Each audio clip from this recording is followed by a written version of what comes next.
السلام عليكم ورحمة الله وبركاته. الحمد لله رب العالمين والصلاة والسلام على رسوله الكريم وآله وصحبه أجمعين. فقد قال الله تعالى في القرآن القديم والفرقان المجيد: أعوذ بالله من الشيطان الرجيم. قال الله تعالى في القرآن القديم: أم يحسدون الناس على ما آتاهم الله من فضله ربي اشرح لي صدري ويسر لي أمري واحلل عقدة من لساني يفقهوا قولي. سبحانك لا علم لنا إلا ما علمتنا إنك أنت العليم الحكيم. وما توفيقي إلا بالله عليه توكلت وإليه أنيب. அளவற்ற அருளாளனும் நிகரற்ற அன்புடையவனும் ஆகிய எல்லாமல் அல்லாஹின் பெயரால் ஆரம்பம் செய்கிறேன். அன்னல பெருமானார் ரசூலுல்லாஹி ஸல்லல்லாஹு அலைஹி வஸல்லம் அவர்கள் மீதும் அவர்களின் குடும்பத்தார்கள், சத்திய தோழர்கள், சஹாபா பெருமக்கள், தாபீன்கள், தபா தாபீன்கள், இமாம்கள், நாதாக்கள், சான்றோர்கள், உலகிலுள்ள அத்தனை முஸ்லிமின் மீதும் குறிப்பாக நம் அனைவர் மீதும் அல்லாஹ்வின் சாந்தியும் சமாதானமும் உண்டாகட்டுமாக.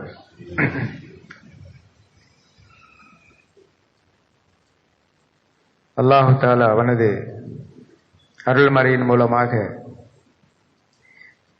மனித சமுதாயத்திற்கு பல்வேறு சீர்திருத்தங்களை அவன் வழங்கியிருக்கிறான். மனித இனம் பல்வேறுபட்ட உணர்வுகளால் அமைக்கப்பட்டவை. பல நிறங்களுடையவர்களாக படைக்கப்பட்டிருக்கிறார்கள். பல மொழி பேசும் மக்களாகவும் பல குணங்களை உடையவர்களாகவும் அமைக்கப்பட்டிருக்கிறார்கள். மனிதனது உணர்வுகள், அவனது குணாதிசயங்கள் அனைத்தும் அல்லாஹுக்கும் அல்லாஹ்வுடைய ரசூலுக்கும் கட்டுப்பட்டவையாக அமைத்துக் கொள்ள வேண்டும். ஒவ்வொரு பொருளுக்கும் ஒரு குணம் உண்டு, ஒரு பண்பு உண்டு. அது மனிதனிலே அது பாதிப்பு இருந்தாலும் கூட மனிதன் தன்னை தனது குணத்தாலும் தனது தோற்றத்தாலும் அழகுபடுத்திக் கொள்ள வேண்டும். எப்படி தோற்றத்தை அழகுபடுத்துகிறோமோ, அதை சரி செய்து கொள்கிறோமோ, அதுபோல அகத்தையும் அழகுபடுத்திக் கொள்ள வேண்டும். தோற்ற அழகு சில நேரங்களிலே வெற்றியை தராது. அது மனிதர்களுக்கு மத்தியில் வேண்டுமானால் அது ஒரு கம்பீரமானதாக, அதாவது பார்ப்பதற்கு மிக அழகான நிலையிலே உள்ளவையாக இருக்கலாம். ஆனால் மனிதனுக்கு வெற்றியை தருபவை அகத்தினுடைய அழகுதான். அகத்தை தான் அல்லாஹ் பார்ப்பதாக அல்லாஹ் சொல்லி காட்டுகிறான். பெருமானார் ஸல்லல்லாஹு அலைஹி வஸல்லம் சொல்வார்கள்: இன்னல்லாஹ லா யன்துரு இலா சுவரிக்கும் வலா இலா மாலிக்கும் வலாக்கின் யன்துரு இலா குலூபிக்கும் வ அமாலிக்கும் அவ் கமா கால். அல்லாஹ் உங்களது தோற்றத்தை பார்ப்பதில்லை, உங்களது செல்வத்தையும் பார்ப்பதில்லை, நீங்கள் செய்கின்ற நல்ல காரியங்களையும் அதுபோல உங்களது உள்ளத்தையும் தான் அல்லாஹ் பார்க்கிறான் என்று பெருமானார் ஸல்லல்லாஹு அலைஹி வஸல்லம் சொல்லி காட்டுவார்கள். ஒரு மனிதன் வெளி தோற்றத்தை எவ்வளவு அழகுபடுத்திக் கொள்கிறானோ, வெளி தோற்றத்தை அழகுபடுத்துவது அல்லாஹ் நம்மை பார்க்கிறான் என்ற நோக்கத்தில் அல்ல. நமது காலத்திலே வாழுகிற சக மனிதர்கள், நண்பர்கள், நம்முடைய குடும்பத்தார்கள் நம்மை பார்க்கிறார்கள் என்பதற்காக வேண்டி வெளி தோற்றத்தை அழகுபடுத்திக் கொள்கிறோம். நல்ல ஆடைகளை அணிகிறோம். தலைவிரி கோலமாக இல்லாமல் நாம் சிங்காரித்து அலங்கரித்துக் கொள்கிறோம். வாசனை பொருட்களை உபயோகித்துக் கொள்கிறோம். இதெல்லாம் மார்க்கத்திலே தடை இல்லை, இப்படித்தான் இருக்க வேண்டும்.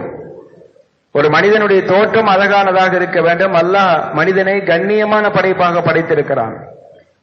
எல்லா படைப்பினங்களிலும் சிறப்பான படைப்பாக படைத்திருக்கிறான். எனவே தோற்றமும் அழகாகத்தான் இருக்க வேண்டும். அலங்கோலமான தோற்றத்தோடு மனிதன் வாழக்கூடாது. அதிலும் அல்லாஹ் குர்ஆனிலே சொல்கிற போது இன்னும் சொல்லி காட்டுவான்: நீங்கள் அல்லாஹ்வை வணங்குவதற்காக வேண்டி, அவனை தொழுவதற்காக வேண்டி வருகிற போது உங்களது ஆடைகளில் அழகானதை அணிந்து கொண்டு வாருங்கள். கண்ணியமான முறையிலே வாருங்கள். ஆடைகளை அழகுபடுத்திக் கொள்ள வேண்டும், ஆடைகளை சுத்தப்படுத்திக் கொள்ள வேண்டும். இறைவனை வணங்குவதற்காக வேண்டி என்று வருகிற போது இன்னும் கொஞ்சம் அதிகமான அலங்காரத்தோடு வர வேண்டும், அலங்கோலமாக வரக்கூடாது. இப்படி தோற்றம் ஒரு மனிதனுக்கு அழகாக இருப்பது மிக மிக முக்கியம். அதில் எந்த விதமான கருத்து வேறுபாடும் கிடையாது. பெருமானார் அவரிடத்திலே ஒரு மனிதர் பரட்டை தலையோடு வந்தார். தலையிலே எண்ணெய் போடவில்லை, அப்படியே பரட்டையாக இருந்தது. முடிகள் எல்லாம் அலங்கோலமாக இருந்தது, தாடிகள் எல்லாம் அலங்கோலமாக வளர்ந்திருந்தன. ரசூலுல்லாஹி ஸல்லல்லாஹு அலைஹி வஸல்லம் கேட்டார்கள், அழுக்கு ஆடை படிந்தவராக வந்தார். ஸல்லல்லாஹு அலைஹி வஸல்லம் கேட்டார்கள், இவருக்கு ஒரு சீப்பு கிடைக்கவில்லையா தலை வாருவதற்கு? இவருக்கு ஒரு சோப்பு கிடைக்கவில்லையா அவருடைய ஆடைகளை சுத்தம் செய்வதற்கு என்று கேட்டார்கள். எப்போதுமே மனிதன் அழகாக இருக்க வேண்டும்.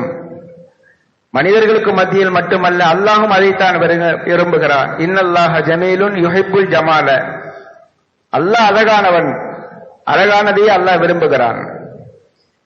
அப்ப எல்லா வகையிலும் மனிதன் அழகானவனாக இருக்க வேண்டும். அதே நேரத்திலே தோற்றத்திலே அழகாக இருக்கிற மனிதன் உள்ளத்தால் அகத்தால் நாஸ்தியானவனாக குப்பையானவனாக இருக்கக்கூடாது. இதை விட அதற்கு முக்கியத்துவம் செலுத்தப்பட வேண்டும். புறத்தோற்றத்தினுடைய அழகை விட அகத்தோற்றத்தினுடைய அழகை அது இன்னும் முக்கியமானது என்று கருத வேண்டும். ஏனென்று சொன்னால் அல்லாஹ் சொல்கிறான், அந்த உள்ளத்தை தான் நான் பார்க்கிறேன் என்று சொல்கிறான். இமாம் கஸாலி ரஹ்மத்துல்லாஹி அவர்கள் சொல்லி காட்டுவார்கள், முகத்திலே ஏதாவது குறைகள் இருந்தால் உடனடியாக அதை நாம் சரி செய்து கொள்கிறோம். ஆடைகளிலே குறைகள் இருந்தால் அவைகளை சரி செய்து கொள்கிறோம். ஏதாவது ஒரு அழுக்கப்பட்டிருக்கிறது, உடையிலே ஆடையிலே அழுக்கு இருக்கிறது, முகத்திலே ஏதோ ஒரு புள்ளி இருக்கிறது என்று சொன்னால் உடனடியாக நிலை கண்ணாடிக்கு முன்னால் நின்று பார்த்து அதை சரி செய்து கொள்கிறோம், இல்லையா? ஆனால் மனிதர்கள் பார்க்குகின்ற இந்த வெளி தோற்றத்தை நாம் எவ்வளவு அழகானதாக அமைத்திருக்கிறோம், ஆனால் அல்லாஹ் பார்க்குகின்ற உள்ளத்தை மட்டும் நஜீஸாக அமைத்திருக்கிறோம். உள்ளத்திலே எத்தனை எத்தனை விதமான தீய எண்ணங்கள், மோசமான குணங்கள். இப்படி இருந்தால் அகத்திலே அழுக்கு படிந்திருந்தால், அகம் சுத்தமில்லாமல் இருந்தால் புறத்தோற்றத்திற்கும் மதிப்பு இருக்காது. ஒரு மனிதனுடைய அகம் அழகாக இருந்தால் தான் புறத்தோற்றத்திற்குமே கண்ணியம். அகமெல்லாம் சுத்தம் பெற்று இருக்கிறது, நஜீஸாக இருக்கிறது, குப்பையாக இருக்கிறது. இப்ப பார்க்கறதுக்கு நல்ல மிடுக்காக இருக்கிறான்னு சொன்னால் அந்த தோற்றத்துக்கு மதிப்பு இல்லாமல் போய்விடும். அந்த அகத்தினுடைய குப்பைகளில் ஒன்றுதான் பொறாமை குணம். மனிதன் தவிர்க்கப்பட வேண்டிய, ஒதுக்கப்பட வேண்டிய ஒரு தீய குணம் பொறாமை குணம். ஆனால் எல்லா மனிதர்களிடத்திலும் அது இருக்கிறது, ஏதோ சிலர்களிடத்தில் மட்டும் கிடையாது. சிறு பிராயத்திலே இருந்தே அந்த குணம் வளர்ந்து வருகிறது. குழந்தைகளிடத்திலும் கூட பாருங்கள், அந்த குணம் இருக்கும். தன்னுடைய சகோதர சகோதரிகள் தான் என்று இருந்தாலும் கூட அவர்களுக்கு கொஞ்சம் அதிகமா அவரிடத்திலே சிரித்து பேசுகிற போது இன்னொரு குழந்தைக்கு கொஞ்சம் மனசுல ஒரு கெட்ட எண்ணம் ஏற்படுகிறது, சிறு பிராயத்திலே இருந்தே. இது ஏதோ பக்குவம் அடைகின்ற வரையிலும் தான் என்பது இல்லை. பக்குவம் அடைந்த பின்னரும், பெரிய மனிதனான ஆன பின்னரும், உயர்ந்த உச்சிக்கு சென்ற பிறகும் கூட இந்த குணங்கள் இருக்கின்றன. பெரும் பதவியிலே இருக்கக்கூடிய ஒரு இடத்திலும் இந்த குணம் காணப்படுகிறது.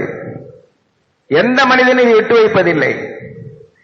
அதான் ஒரு நிலையிலிருந்து தாண்டி வந்து விட்டோம்னா இனி எதற்கு நமக்கு அந்த குணம் என்று யாரும் யோசிப்பதில்லை. ஏதாயிலும் ஒரு மனிதர் தன்னை விட ஏதாயிலும் ஒரு வகையில சிறப்பாக இருப்பதாக தெரிந்தால் அந்த குணம் அங்கே மேலோங்கிவிடும். அதனால் பலவிதமான தொந்தரவுகளும் தொல்லைகளும் கொடுப்பதற்கு அந்த எண்ணங்கள் ஏற்பட்டுவிடும். ஆதி மனிதர் ஆதம் அலைஹிஸ்ஸலாம் அவர்கள் படைக்கப்பட்ட பின்னால் ஷைத்தான் அவர்களுக்கு சஜிதா செய்ய மறுத்ததற்கு காரணமே இந்த குணம்தான் என்று முஃபஸ்ஸிரீன்கள் தெளிவுபடுத்துவார்கள். இப்லீஸ் என்ன நினைத்தான் என்று சொன்னால், தான் தான் உயர்ந்த மனிதன், தன்னை தான் உயர்வான படைப்பாக அல்லாஹ் படைத்திருக்கிறான் என்ற எண்ணத்திலே இருந்தான். அல்லாஹ் சொன்னான், உலகத்திலே படைக்கப்பட்ட எல்லா படைப்பினங்களை விட உயர்ந்த ஒரு படைப்பை நான் படைக்கப் போகிறேன் என்று சொன்ன போது என்னுடைய உள்ளத்திலே அந்த எண்ணம் ஏற்பட்டு விட்டது. அல்லாஹ் ஆதம் அலைஹிஸ்ஸலாம் அவர்களை படைத்த போது அவனது கையாலேயே பிசைந்தான் என்று வருகிறது. பூமியினுடைய எல்லா பகுதிகளிலிருந்தும் ஒரு பிடி மண்ணை எடுத்து எந்த நாட்டில இருந்து பூமியினுடைய அனைத்து பகுதியில இருந்து மண் எடுக்கப்பட்டது. அல்லாஹ் தன்னுடைய கரத்தாலேயே அந்த பிம்பத்தை செய்தான். வேலையெல்லாம் வாங்கல, மலக்குமார்கள்ட்ட சொல்லி இது மாதிரி ஒன்றை செய்யுங்கள் என்று சொல்லவில்லை. தன்னுடைய கரத்தாலே குழைத்தான், மனித வடிவிலே அதை செய்தான். கிட்டத்தட்ட 60 அடி முழம் கொண்ட ஆதம் அலைஹிஸ்ஸலாம் அவர்கள் அங்கே ஜடமாக அங்கே கிடத்தப்பட்டிருக்கிறார்கள். இன்னும் ரூஹ் ஊதப்படவில்லை. அந்த வழியாக வருகிற போகிற மலக்குமார்கள் எல்லாம் அந்த பொருளை பார்த்து பயப்பட்டார்கள், அஞ்சினார்கள். பிரம்மாண்டமான படைப்பாக இருக்கிறது, ஏதோ ஒரு முக்கியமான காரியத்திற்காகத்தான் அல்லாஹ் இந்த ஆதமை படைத்திருக்கிறான் என்றெல்லாம் பேசிக் கொண்டிருப்பார்கள். ஷைத்தான் என்ன செய்வானா, அவன் அப்ப சொர்க்கத்துல அந்த மலக்குமார்களுக்கு ஆசிரியனாக இருந்தான். அவனும் அந்த வழியை வந்து போகிற போது அந்த பொறாமையினுடைய அந்த உணர்வின் காரணத்தினால் அவன் என்ன செய்வானா, போட்டு அடிப்பானா, மிதிப்பானா கால்ல. ஆதம் அலைஹிஸ்ஸலாம் அவனிடத்திலிருந்து தான் அடியும் மிதியும் வாங்கியிருக்கிறார்கள். அடிப்பானா, அந்த கெட்ட எண்ணம். அடிக்கிற போது அதிலிருந்து ஒரு சத்தம் வரும். எப்படி அந்த சத்தம் அல்லாஹ் குர்ஆனிலே சொல்லி காட்டுகிறான். சுடப்பட்ட அந்த மண் பானை இருக்கிறது பாருங்கள், சுட்ட பிறகுதான் பானையாக அதை நாம் பயன்படுத்துகிறோம். அதை தட்டி பார்க்கிற போது எப்படி ஒரு சத்தம் வருகிறதோ அதே மாதிரி ஆதம் அலைஹிஸ்ஸலாம் அவர்களை அடிக்கிற போது ஒரு சத்தம் வரும். அது மாதிரி அந்த ஒவ்வொரு தடவையும் வருகிற போகிற போதெல்லாம் அடிப்பானாம். ஒரு தடவை என்ன செய்தானாம், ஆதம் அலைஹிஸ்ஸலாம் அவருடைய வாயிற்குள்ளே நுழைந்து பின் துவாரத்தின் வழியாக அவன் வெளியில வந்தானாம். ஒரு கூடாக இருக்கிறது. மலக்குமாரிடத்திலே வந்து சொன்னான், இது எல்லாம் பார்த்து நீங்க பயப்படாதீங்க, அது வெறும் கூடு, அதுக்கு ஒண்ணுமே கிடையாது, இதெல்லாம் நீங்க பார்த்து பயப்பட வேண்டாம் என்று சொல்வானாம். அந்த அளவுக்கு அந்த கெட்ட அந்த எண்ணம் அவனை லானத்தி செய்யப்பட்டவனாக வெளியேற்றியது. இப்போது அந்த சாதாரண ஒரு மண்ணு தான், ஆனால் அல்லாஹ் அந்த மண்ணை தன்னுடைய கரத்தால் குழைத்து அதை உருவாக்கி இருக்கிறான். அதைவிட ஆதம் அலைஹிஸ்ஸலாத்துக்கு மதிப்பு எதனால் வந்தது என்று சொன்னால், அல்லாஹ் தன்னுடைய ரூஹை அந்த மண் பிண்டத்திலே ஊதினான். அல்லாஹ்வுடைய ரூஹ் அங்கே போன பிறகுதான் அதற்கு மதிப்பு. அல்லாஹ்வுடைய ரூஹை ஊதப்பட்ட பிறகுதான் அல்லாஹ் சொல்கிறான் அதற்கு சஜிதா செய் என்பதாக.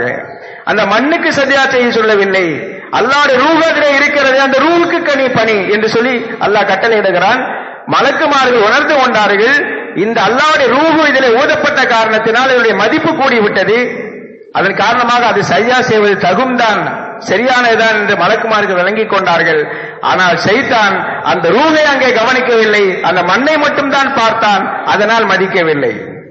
அதன் காரணமாக சுவனத்திலிருந்து வெளியேற்றப்பட்டான். கர்வம் ஒரு இடத்துல இருக்கிறது என்று சொன்னாலும் கூட அந்த கர்வம் வருவதற்கு மூலமாக இருந்த அவனுடைய பொறாமை தான், பொறாமை குணம்தான். அந்த பொறாமை குணம் எந்த அளவுக்கு ஆகிவிட்டது என்று சொன்னால், ஷைத்தானை சுவர்க்கத்திலிருந்து வெளியேற்றியது மட்டுமல்ல, கியாமத் நாள் வரையில் இந்த மனிதர்களுக்கு விரோதியாகவே இருந்து கொண்டிருக்கிறான். பாருங்கள், பொறாமைக்காரன் எப்போது விரோதியாகத்தான் இருப்பான், நண்பனாக மாட்டான். யாரின் மீது பொறாமை இருக்கிறதோ அந்த பொறாமை அவனை விரோதியாகவே வைத்திருக்கும். எந்த நேரத்தில் எதையாவது ஒன்று கிடைச்சிட்டா அவனை பத்தி தீர்த்திடணும், அந்த பழியை தீர்த்து விட வேண்டும். இதே போன்றுதான் ஒரு கொலை நடந்ததும் பொறாமையின் காரணத்தினால்தான். ஆதம் அலைஹிஸ்ஸலாத்துடைய 2 ஆண் மக்களும் அவர்களுக்கு மத்தியிலே பிரச்சனை வந்ததும் ஒருவரை ஒரு கொலை செய்வதற்கு மூல காரணம் இந்த பொறாமை தான். ஆக இந்த உலகத்திலே ஒருவன் அல்லாஹ்வால் விரட்டியடிக்கப்பட்டதும் இது காரணம்தான். ஒருவன் நாபாதகமாக இருக்கிற கொலையை செய்ததும் இந்த காரணம்தான். எனவேதான் இதை பற்றி பெருமானார்கள் மிக எச்சரிக்கை செய்கிறார்கள். ஒரு ஹதீஸில் இப்படி சொல்வார்கள், லா யஜ்தமியு வலா யஜ்தமியு ஃபீ ஜௌஃபி அப்தில் ஈமான் வல் ஹஸத். ஒரு மனிதனுடைய உள்ளத்திலே, வயிற்றிலே இப்படி சொல்கிறார்கள், ஒரு மனிதனுடைய உள்ளத்திலே ஈமானும் பொறாமையும் ஒன்று சேராது. அப்படின்னா என்ன அர்த்தம்? ஒன்னு இருந்தா ஒன்னு இருக்காதுன்னு அர்த்தம். ஈமான் இருப்பவரிடத்திலே பொறாமை குணம் வராது, பொறாமை இருப்பவரிடத்திலே ஈமான் இருக்காது. இதை விட வேறு என்ன வார்த்தை வேண்டும் பெருமானார் சொல்வதற்கு? அந்த அளவுக்கு ஈமானை அது அந்த அளவுக்கு சீர்குலைத்து விடும். ஒரு ஹதீஸில் எப்படி சொல்லி காட்டுவார்கள், ஈயாக்கும் வல் ஹஸத, நான் உங்களை பொறாமை குணத்தை விட்டும் நான் உங்களை எச்சரிக்கை செய்கிறேன். ஃபைனல் ஹஸத யகுல் ஹஸனாத், எப்படி கமா தஅக்குலுன் நாருல் ஹதப், நெருப்பு எப்படி விறகை அழித்து சாம்பலாக்கி விடுகிறதோ அது மாதிரி பொறாமை குணம் நன்மையான அத்தனை விஷயங்களையும் சாம்பலாக்கி விடும். நாம் காலாங்காலமாக தொழுதி சேர்த்து வைத்திருப்போம், நோன்பு வைத்து சேர்த்து வைத்திருப்போம், தான தர்மங்கள் செய்து அமல்களை சேர்த்து வைத்திருப்போம். இந்த குணம் இருந்தது என்று சொன்னால் நெருப்பு விறகை சாப்பிடுவது போன்று நல்ல அமல்கள் அனைத்தையுமே இந்த பொறாமை குணம் சாப்பிட்டு விடும் என்று எச்சரிக்கை செய்தார்கள் பெருமானார் ஸல்லல்லாஹு அலைஹி வஸல்லம். இது மாதிரியான இந்த குணத்திலிருந்து முழுமையாக தன்னை நீக்கிக் கொள்ள வேண்டும். இன்னொரு செய்தி ரசூலுல்லாஹி ஸல்லல்லாஹு அலைஹி சொல்லி காட்டுவார்கள். இன்ன புகழா உம்மத்தி இளம் எதுகுல் ஜன்னத, என்னுடைய உம்மத்தினர்களிலே அதிகமானவர்கள் சுவனத்திலே நுழைவதில்லை. பி கஸ்ரி ஸலாத்தின் வலா ஸௌமின் வலா ஸதகத்தின், அதிகமா தொழுகனால சொர்க்கத்துக்கு போனாங்கங்கிறதுல ரசூலுல்லாஹ் சொல்றாங்க. என்னுடைய உம்மத்திலே உள்ளவர்கள் அதிகமாக தொழுதினால சொர்க்கத்துக்கு போய் விடுவதில்லை, அதிகமாக நோன்பு வைப்பதின் மூலமாக சொர்க்கத்திற்கு போய் விடுவதில்லை, அதிகமான தான தர்மங்கள் செய்வதன் மூலமாக சொர்க்கத்திற்கு போய் விடுவதில்லை. வலாக்கின் தகலுஹா பிரஹமத்தில்லாஹி வ ஸகாவத்தில் அன்ஃபுஸி வ ஸலாமத்தி ஸுதூர், அதிகமானவர்கள் சொர்க்கத்திலே நுழைவது எந்த காரணத்தை வைத்து என்று சொன்னால் முதல் அல்லாஹ்வுடைய ரஹமத்தை வைத்து. அல்லாஹ் பாவம் பார்த்து சரி போ அப்படின்னு இறக்கப்பட்டு அனுப்புவான். இப்படித்தான் உம்மத்தினர்கள் நிறைய பேர்கள் சுவர்க்கத்திற்கு போகிறார்கள். இரண்டாவதா சகாவத்தில் அன்பூசி, அதாவது தாராள மனமான ஒரு குணம், பரஸ்பரம் ஒருவருக்கொருவர் இரக்கம் கொள்வதிலும் அன்பு செலுத்துவதிலும் உதவி செய்வதிலும், தனக்கு கிடை இல்லாவிட்டாலும் பரவாயில்லை அவனுக்கு கிடைக்க வேண்டும் என்ற எண்ணத்திலே அந்த அளவுக்கு சகாவத் பிரதி உபகாரம் செய்கின்ற அந்த மாதிரியான ஒரு காரணம். மூன்றாவது சலாமத்து சுதூர், சலாமத் அடைந்த நெஞ்சம். அந்த நெஞ்சத்திலே எந்த பொறாமை குணமும் கிடையாது, அகம்பாவமும் கிடையாது, அடுத்தவருக்கு மோசடி செய்ய வேண்டும் என்ற எண்ணம் கிடையாது, குரோத மனப்பான்மை பகை உணர்வு கிடையாது. இது எல்லாத்தையும் விட்டு சலாமத்தாக இருக்கிற அந்த நெஞ்சம், அந்த மாதிரியானவர்கள் தான் அதிகமாக, அந்த மாதிரி காரணங்களால் தான் அதிகமானவர்கள் சொர்க்கத்திலே நுழைகிறார்கள் என்று ரசூலுல்லாஹி ஸல்லல்லாஹு அலைஹி வஸல்லம் சொல்லி காட்டுகிறார்கள். ஒரு புறத்திலே நாம் பாடுபட்டு சிரமப்பட்டு நிறைய நன்மைகளை சேர்த்து வைத்திருப்போம், அவைகளின் மூலமாக நாம் அடைந்த நினைக்குகிற பயனை அடைய முடியாது என்று சொல்லுகிற போது அவைகள் அனைத்தையும் இது போன்ற காரியங்கள் கெடுத்து விடுகின்றன. அனஸ் ரலியல்லாஹு அன்ஹு ஒரு ஹதீஸை அறிவிப்பார்கள். பெருமானார் ஸல்லல்லாஹு அலைஹி வஸல்லம் அவர்களோடு நாங்கள் ஒரு முறை பள்ளிவாசலில் உட்கார்ந்திருந்தோம். ஃபகால ஸல்லல்லாஹு அலைஹி வஸல்லம் சொன்னார்கள், யத்லு அலைக்கும் லான ரஜுலன் மின் அஹ்லில் ஜன்னah, இப்போ ஒருத்தர் வருவாரு அவர் சுவர்க்கவாதி என்று சொன்னார்கள். இந்த ஹதீஸ் ஏற்கனவே சொல்லப்பட்டிருக்கிறது. இப்போ ஒருத்தர் வருவாரு அவர் சுவர்க்கவாதி, சுவர்க்கவாதியை பார்க்கணும்னா அவரை பார்த்துக்கிறங்க என்று சொன்னார்கள். நாங்கள் திரும்பி பார்த்தோம், ஒரு மனிதர் ஒழு செய்து விட்டு தாடியிலிருந்து தண்ணீர் சொட்ட சொட்ட ஒழுது கொண்டிருக்கிறது. இந்த நிலையில இடது கையில செருப்பையும் எடுத்துக்கொண்டு அவர் பள்ளிக்குள்ளே நுழைகிறார். அந்த காலத்துல பள்ளிவாசல் இந்த மாதிரி இருக்கல, வெறும் மணல். ரெண்டாவது சுத்தமான பூமி, அது மதீனாவுடைய பூமி இருக்கிறது, ரொம்ப சுத்தமா இருக்கும். அப்பவுமே கண்ட இடத்துல எல்லாம் என்ன செய்ய மாட்டாங்க, யூரியன் போக மாட்டாங்க, அதனால சுத்தமாக இருக்கும். அதனால அவர் செருப்பை எடுத்துக்கொண்டு கையிலே கொண்டு வந்து தொழுகின்ற இடத்துல அவரை வச்சுட்டு கொண்டு வந்து வைக்கிறதுக்காக வேண்டி எடுத்துட்டு வர்றாரு. இந்த ஹதீஸ் சொல்லும் போது யாரும் கேட்டக்கூடாது, அவர் பள்ளிவாசலுக்கு செருப்பு கொண்டு வந்திருக்காரு நம்ம கொண்டு வரக்கூடாதான்னு. சில பேர் இந்த குழந்தைகளை முன்னாடி உட்காராதீங்க அப்படி சொல்லி சொன்னா, ரசூலுல்லாஹ் குழந்தை மேல உட்கார்ந்து இருக்காங்க, நீங்க மட்டும் என்ன வைக்க வேண்டாம்னு சொல்றீங்க அப்படின்னு கேட்பாங்க, எதிர்வாதம். இப்படி கேட்க கூடாது. அன்னைக்கு இருக்கிற பள்ளிவாசலுடைய சூழ்நிலை அப்படி வந்தார், அவர் தொழுதார், போய்விட்டார். இரண்டாவது நாளும் பெருமானார்களோடு அப்படி நாங்கள் உட்கார்ந்து இருந்தோம். அது போலவே ரசூலுல்லாஹ் சொன்னார்கள், இப்போ ஒரு மனிதர் ஒருவாறு சுவனவாசி அவர் என்று சொன்னார்கள். இரண்டாவது நாளும் அதே நபர் தான் வந்தார், அதே நிலையில் தான் வந்தார். ஒது செய்து விட்டு தாடியிலே தண்ணீர் சொட்ட சொட்ட அது மாதிரி நிலையிலே வந்தார். மூன்றாவது நாளும் பெருமானார்கள் அப்படி சொல்ல திரும்பி பார்த்தோம், அதே நபர் தான், ஒரே ஆளைத்தான் 3 நாள் ஸல்லல்லாஹு சொன்னாங்க. இந்த நேரத்திலே அப்துல்லாஹ் இப்னு அம்ர் இப்னு ஆஸ் ரலியல்லாஹு தஆலா அன்ஹு, சஹாபாக்களிலே அம்ர் இப்னு ஆஸ் அவருடைய மகனார், அமல் செய்வதின் மீது ரொம்ப ஆர்வம் கொண்டவர். அவர் மனசில் நினைச்சாரு, இவர் என்ன சொர்க்கவாசின்னு ரசூலுல்லாஹ் சொல்லிட்டாங்களே, ரசூலுல்லாஹ் சொன்னா அது உண்மைதான், அதுல பொய் இருக்காது, அப்ப என்ன இவர் செய்யறார், என்ன அமல் செய்யறார் அப்படின்னு பார்க்கணுங்கிறதுக்காக வேண்டி என்ன செய்தார்னா, தன்னுடைய தேவையான பொருள்களை எடுத்துக்கொண்டு துணிமணி இதெல்லாம் எடுத்துட்டு நேரா அவர் வீட்டுக்கு போயிட்டாரு. வீட்டுக்கு போய் சொன்னாரு, எனக்கு என்னுடைய தகப்பனாருக்கும் ஒரு சின்ன வாக்குவாதம், அதனால 3 நாளைக்கு நான் வீட்டுக்கு வர மாட்டேன்னு சொல்லிட்டு வந்துட்டேன், நான் உங்க கூட தங்கிக்கலாமா என்று கேட்டார்கள். அவர் அன்சாரி சஹாபி, சொன்னா தங்கிக்கிறங்க தாராளமா அப்படின்னு சொல்லி தங்க வச்சாங்க. 3 நாள் அவர் கூட இருந்தார். 3 நாள் இவர் என்ன செய்வார்னா, 5 நேரம் தொழுகை தொழுவார், ஜமாத்துக்கு வந்து அட்டன் பண்ணிடுவார், தொழுவாரு, அவருடைய வேலைகளை பார்ப்பார், இரவு நேரத்திலே தூங்கி விடுவார். இரவுல எல்லாம் எந்திரிச்சு வணங்குறதெல்லாம் கிடையாது, தஹஜ்ஜுதுக்கெல்லாம் எந்திரிக்கிறது கிடையாது. பரண்டு படுக்கிற போது மட்டும் அந்த நினைப்பு இருக்கிற போது அல்லாஹ்வை புகழ்ந்து கொள்வார், சுப்ஹான் அல்லாஹ் லா இலாஹ இல்லல்லாஹ்னு சொல்லிக்குவார். அது சொல்றது ஒரு சுன்னத்து கூட. புரண்டு படுக்கிறோம் இங்க தூக்கம் வராம, அந்த நேரத்துல இந்த 4ஆம் கலிமா 3ஆம் கலிமா இந்த 2ஐயும் ஓதுறதுனால ரொம்ப பிரயோஜனம் இருக்கிறது. அப்படி சில திக்ருகளை அவர் சொல்லிக் கொள்வார். காலையில தான் எழுந்திருப்பார், ஃபஜ்ர் தொழுகைக்கு பாங்கு சொல்லுகிற போது எழுந்திருப்பார், ஃபஜ்ர் தொழுகுவார். ஆனா அப்துல்லா இப்னு அம்மாஸ் ரலியல்லாஹு தஆலா அவர்கள் எழுந்து இரவு நேரத்தில் நின்று வணங்குவார்கள், தஹஜ்ஜுத் தொழுவார்கள், எல்லா நஃபிலான தொழுகையும் தொழுவார்கள்.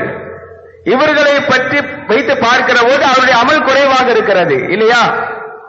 அப்ப ரசூலுல்லாஹ் இவரை எனக்கு குறிப்பிட்டு சொன்னாங்களே, இவர் சொர்க்கவாதின்னு சொல்லி, நம்ம செய்யற அமல்களுக்கும் கூட அவர்கிட்ட இல்லையே அப்படின்னு சொல்லி 3ஆவது நாள் விடைபெறுகிற போது சொன்னார், நான் என்னுடைய தகப்பனாரிடத்தில் வாக்குவாதம் எல்லாம் செய்துட்டு சண்டை போட்டெல்லாம் வரல. பெருமானார் ஸல்லல்லாஹு அலைஹி வஸல்லம் அவர்கள் தங்களது அவையில 3 நாட்களும் சுவனாசி ஒருத்தர் வருவார் பாத்துக்கிறீங்க, சுவனாசி ஒருத்தர் பாத்துக்கிறீங்கன்னு சொன்னாங்க. அந்த 3 நாள் நீங்க தான் வந்தீங்க. இப்போ உங்களிடத்தில் என்ன அமல் இருக்கிறது என்று நான் தெரிந்து கொள்ள வேண்டும் என்பதற்காகத்தான் நான் வந்து உங்களோடு தங்கினேன். ஆனா நான் எதுவும் விசேஷமா பார்க்கல. பின்ன எப்படி ரசூலுல்லாஹ் சொன்னாங்கன்னு எனக்கு தெரியல அப்படின்னு சொல்லி சொன்னார். அந்த அன்சாரி தோழர் சொன்னார், இந்த 3 நாள் நீங்க பாத்தீங்களா, அதுதான், வேற ஒண்ணும் கிடையாது.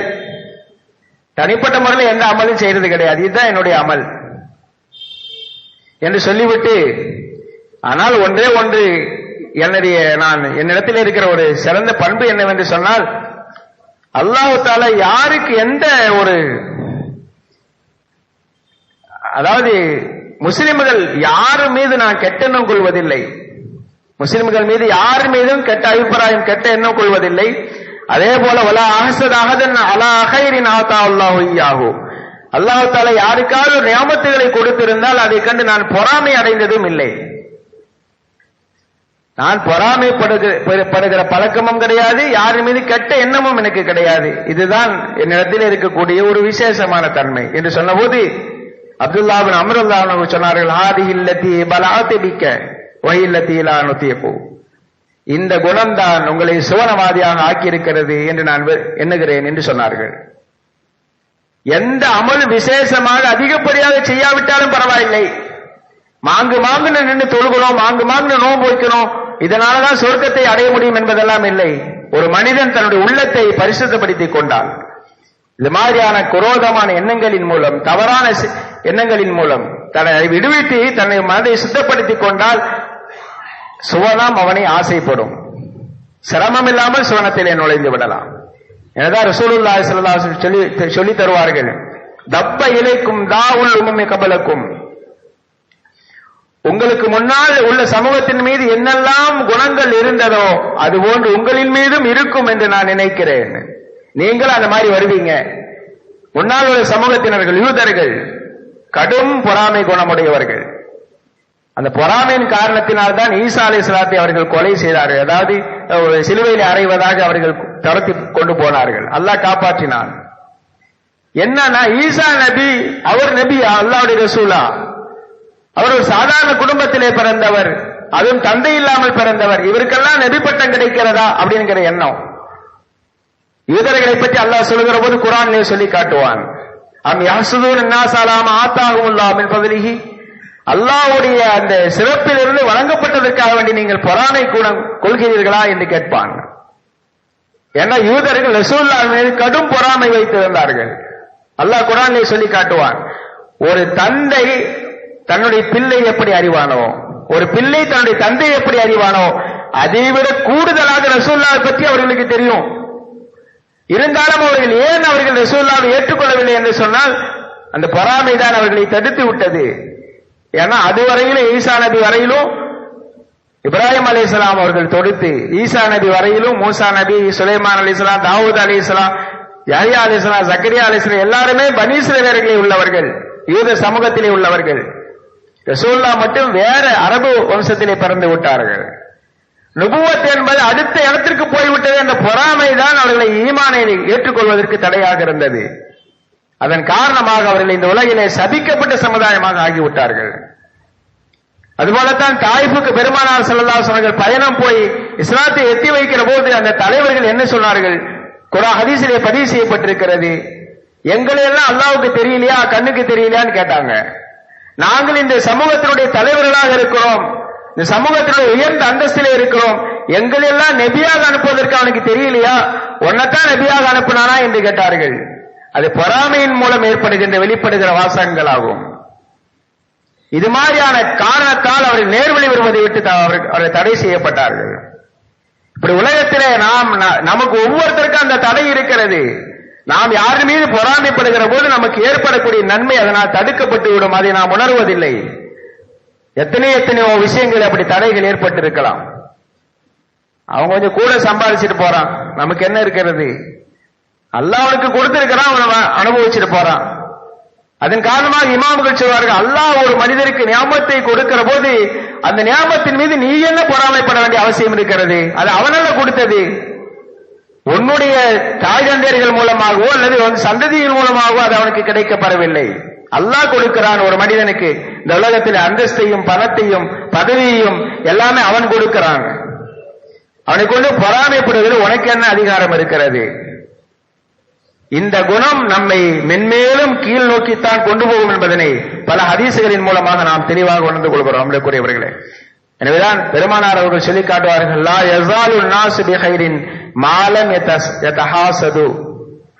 பொறாமை மட்டும் இல்லை என்று சொன்னால் இந்த உலகத்தில் அவர்களுக்கு எந்த நன்மையும் தடைபடாது. அந்த குணம் மட்டும் நமக்கு இல்லைன்னா நமக்கு கிடைக்கக்கூடிய எந்த நன்மையும் தடைபடாது. நமக்கு கிடைத்தது கிடைத்துக் கொண்டே இருக்கும். அந்த குணத்தை நாம் சரி செய்து கொள்ள வேண்டும். அதிகமாக பெண்களிடத்திலே அது ரொம்ப அதிகமாக இருக்கும். ஒருத்தரை பத்தி ஒருத்தரை பாராட்டி சொல்லக்கூடாது. அந்த பெண்மணி பெற்ற பிள்ளைதான் என்று சொன்னாலும் கூட தன்னுடைய மகளை பற்றி பாராட்டி பேசினாலும் கூட அவர்களால் சகித்துக் கொள்ள முடியாது.